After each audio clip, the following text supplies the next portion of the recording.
There is a pyramid in the Dutch forests that wasn't created in antiquity, built by an army awaiting orders in just a few weeks, a monument to power, ambition, imitation, which marks a very specific moment in European history. This pyramid is known as the Pyramid of Austerlitz. My name is Kaylee, and in this video I'm going to tell you all about this unique monument, as it's the only monument of its kind in Europe.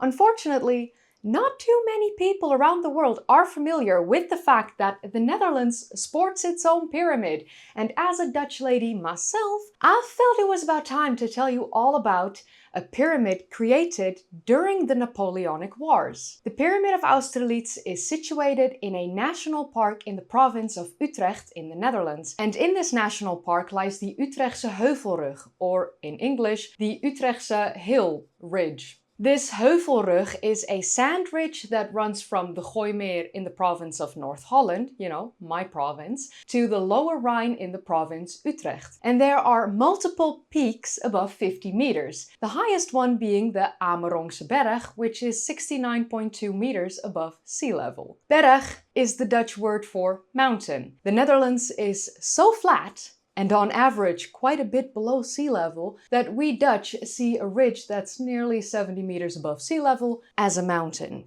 I'm not joking. The Utrechtse Heuvelrug was created approximately 150,000 years ago during the Salian, in the penultimate ice age during the Middle Pleistocene, as the ice sheet that was pushing south from Scandinavia along this area temporarily stagnated. It is the second largest forest area in the Netherlands. The only one bigger is just east of it and is known as the Veluwe in the province of Drenthe. Middle Paleolithic flint tools dating from between 150,000 and 100,000 years ago were discovered on the ridge near the town of Rhenen. These tools are among the oldest finds in the Netherlands. Settlement remains from the last glacial period, which in the area of the Netherlands is better known as the Weichselien, were discovered as well, dating from between 15,000 to 11,000 years ago. The population increased in the area during the Mesolithic between 11,000 and 6,500 years ago, as the climate improved and started to become warmer. And eventually during the late Neolithic between 5,100 and 3,100 years ago, the inhabitants known as the funnel beaker culture started to create the first burial mounds on the ridge, just like they did on the Hondsrug in the provinces of Drenthe and Groningen, where the remnants of 54 of these burial mounds are still visible today in the form of dolmens, which are their skeletal remains. I actually covered 2 of these 54 Dutch dolmen in a video many years ago, and I may create a new video on the Dutch dolmen in the near future. Although I would have to, go there, film some stuff, because there's not that much online as visuals for you to see. But okay, let's jump a few thousand years ahead to the French Revolutionary Wars, as this pyramid is not thousands, but just a couple hundred years old. Let's start with the War of the First Coalition. This war happened between 1792 and 1797, and during this time around 1795, British soldiers were stationed near Vianen in the Netherlands. The soldiers who lost their lives during the war were discovered in a mass grave a few years ago. Their bodies were then brought back to England for research purposes to find out where they originally came from in Britain and to bring them back home. I've covered this in 2 videos on my channel a few years ago when the news of this discovery had come out. And then during the War of the Second Coalition that lasted from 1798 until 1802, Napoleon and the French invaded Egypt in 1798, as he wanted to undermine Britain's access to their trade routes with India. Napoleon did not only travel with an army, but he was accompanied by a group of 167 scientists, mathematicians, chemists, geodesists, and naturalists, and their most famous discovery was the Rosetta Stone, which is still on display in the British Museum in modern times. On July 21st, 1798, the Battle of the Pyramids took place approximately 24 kilometers, which equates to 15 miles, away from the pyramids and the Giza Plateau. And for 3 years they would occupy Egypt, but not without suffering many losses. Eventually the French troops lost the territory and retreated after losing the battle at Abu Qir in 1801 to the British forces. Of course, during Napoleon's occupation of Egypt, he and his troops had seen the Egyptian marvels on the Giza Plateau, like the Sphinx and the pyramids. Among the members of Napoleon's expedition in Egypt was Auguste de Marmont, and he was absolutely enthralled by the pyramids of the Giza Plateau. The French troops didn't want a repetition of the Anglo-Russian invasion of Holland in 1799, so during the War of the Third Coalition that lasted from 1803 until 1806, Marmont got stationed in the Netherlands in 1804 and established an army camp, Le Camp de Utrecht, centrally located in the Batavian Republic, which is the Netherlands in modern times. For many months, he oversaw a well-trained army, although his army grew restless and became quite bored over time. His army came there to wage war and not just train and sit around. So to overcome the boredom and to memorialize the encampment, he had his soldiers build a monument to commemorate the French victories. This monument he wanted them to create was inspired by the pyramids of Giza. Although here in the Netherlands, this pyramid was created from earth and peat, and its construction started on September 10th, 1804. So the encampment, Le Camp d'Utrecht, was situated some 15 meters above NAP. I hear you think, what is NAP? It stands for Normaal Amsterdams Peil, or in English, Normal Amsterdam Water Level, which is actually the average height of the North Sea. Every height and depth in the Netherlands is measured by this NAP. For instance, my house is nearly 3 meters below NAP, which means that if the dikes were to break, I might not be safe standing on my roof, of course depending on the height of the waves. The first preparations were to create a flat surface for the monument to stand on. So a spot was chosen on the Amersfoortse Berg, approximately 55 meters above NAP. The created flat surface was 45 by 45 meters, and the next stage was the pouring of sand from sandbags in an accelerated stride, accompanied by beating drum. The sand was mined from a ditch surrounding the pyramid area with a diameter of approximately 90 meters.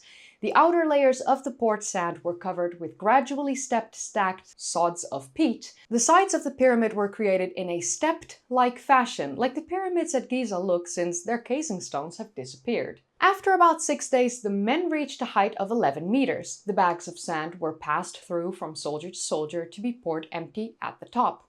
And after 27 days of construction on October 7th, the monument named Mont Marmont, or Marmontberg, or Marmont Mountain, was finalized. At this point, the soldiers dug a hole at the top where a lead tube soldered shut was put in. This held the protocol, the names of all the soldiers who helped construct the monument, a gold and silver coin bearing the image of Napoleon, and a medallion from the Legion of Honor. After the pyramid was finished, the square base of the monument was 43.60 by 43.60 square meters and 620 by 620 square meters on the top and reached a height of 36 meters. It then took the soldiers another 5 days to construct a 13-meter high wood obelisk on top of the pyramid. The pyramid had a stairway leading up with 40 steps, all 48 centimeters high. On all 4 sides of the pyramid was a stone memorial plaque.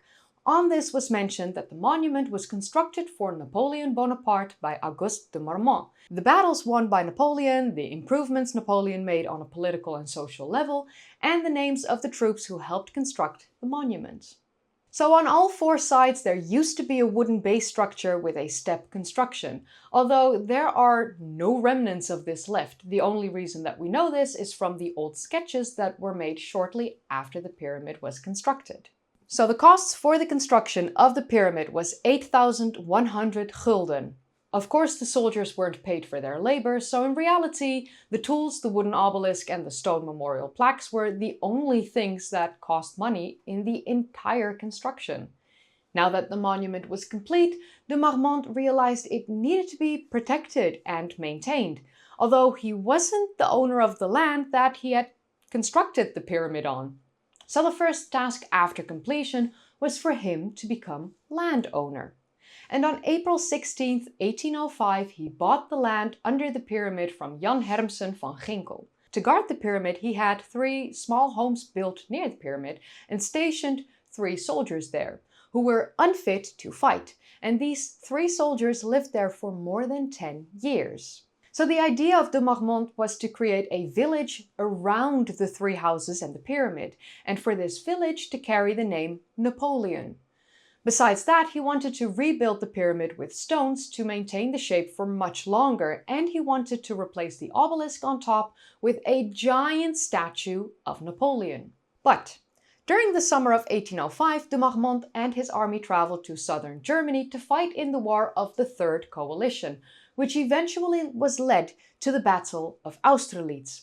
This was one of the most decisive battles, as Napoleon and his troops successfully defeated the Russians and the Austrians here.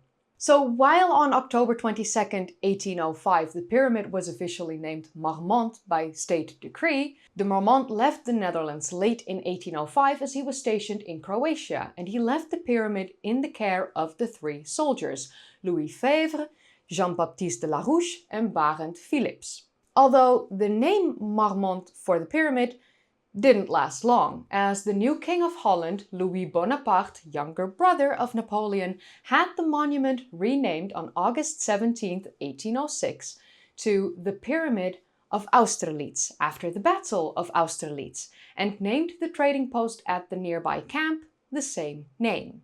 The wooden obelisk deteriorated rapidly and was demolished in 1808 by order of King Louis.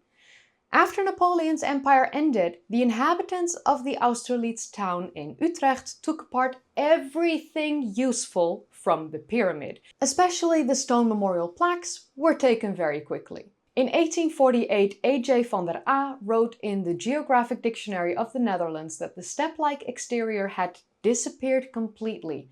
A spiral pathway now ran up to the top with, at the top, a very small reed gazebo. This is actually quite visible on the sketch made by J.C. Grieve Jr., made in 1866. Eventually in 1894, the new owner of the estate, named Johannes Bernardus de Beaufort, had the stone obelisk that we see in modern times created.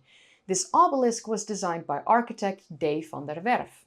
In April of 1894, the digging started for the renovation of the foundation of the pyramid, and on October 17, 1894, the pyramid renovation was completed, including the new stone obelisk at the top. The new obelisk was surrounded by a brick wall, and the top was covered with 4 copper-framed windows in the gables of a cross-gabled roof. So this renovation changed the entire appearance of the pyramid significantly. They didn't create the step design that the pyramid originally had, and the pyramid wasn't as tall as it was originally constructed. And even though the new obelisk made from stone should have lasted for a longer period of time than the wooden one once did, the obelisk soon began to collapse after its construction. And so the obelisk needed yet another restoration, which resulted in having the obelisk set in the exact same way that we see today. A year later, in 1895, the spiral pathway to the top got replaced by a straight staircase that in 1918 was renovated by replacing the railway sleepers with stone, concrete and boulders. So throughout its existence for a little over 2 centuries, the pyramid has seen a whole lot of maintenance and many reconstructions. It got overgrown with bushes and trees multiple times that needed to be cleared. And in 2001, when the 200th anniversary of its existence came close, the dilapidated pyramid was restored, which took a total of 3 years. This restoration attempt tried to recreate the pyramid in its original appearance as it was designed by Auguste de Marmont in the early 1800s. But this was made extra difficult because the new stone obelisk on the top of the pyramid was placed more than 5 meters lower than the wooden obelisk had been placed on the original pyramid in 1804. So the solution to this problem was to have the turf of the pyramid stick out 3 steps above the foundation of the obelisk. And this makes the obelisk look like it's sunken into the pyramid. Unfortunately, the extensive restoration didn't last long. The extremely dry summer of 2003 and the incredibly heavy rainfall in 2004 caused the pyramid to fall into disrepair once again.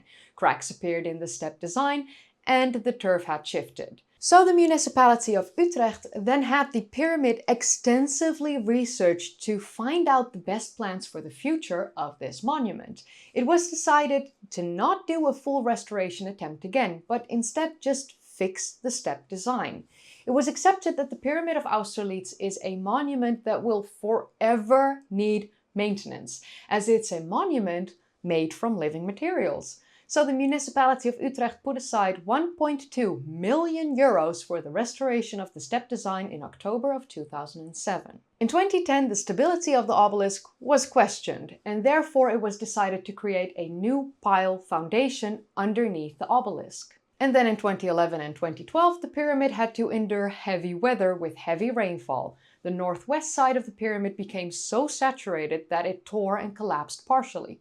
They fixed this by driving 160 poles of 4 meters and 250 poles of 5 meters long into the pyramid to strengthen the step design of the monument. Late 2012, a new stair landing was constructed at the foot of the pyramid, and lastly, in 2019, a new sod edge was built on top of the pyramid. This will, without a doubt, not be the last work done on the pyramid, but it's been a part of the Dutch culture for over 2 centuries, and it would be a shame if it disappeared. The Pyramid of Austerlitz actually served as the model for the larger Lion of Waterloo monument that was built by order of King William I in 1823 to commemorate the Battle of Waterloo, where Napoleon was defeated. The location of the Lion of Waterloo monument was based on the spot where the king's son, William II, was injured, although a different monument was erected for the king's son, and this monument is known as the Needle of Waterloo. Fun thing to note, none of the Waterloo monuments that commemorate the victory of the Dutch are on Dutch territory in modern times, as they are now actually within the Belgian borders. But the Pyramid of Austerlitz stands proud in the forests of the Utrechtse Heuvelrug, a monument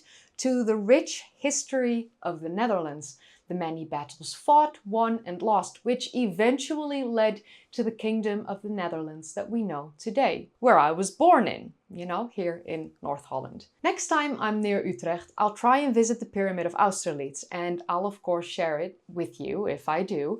I've tried to go there a couple times, but the few times I was able to go there was actually closed, so oh well, maybe next time. But that leaves me with one question. What do you think of the Pyramid of Austerlitz, the unique and one-of-its-kind pyramid in the Netherlands?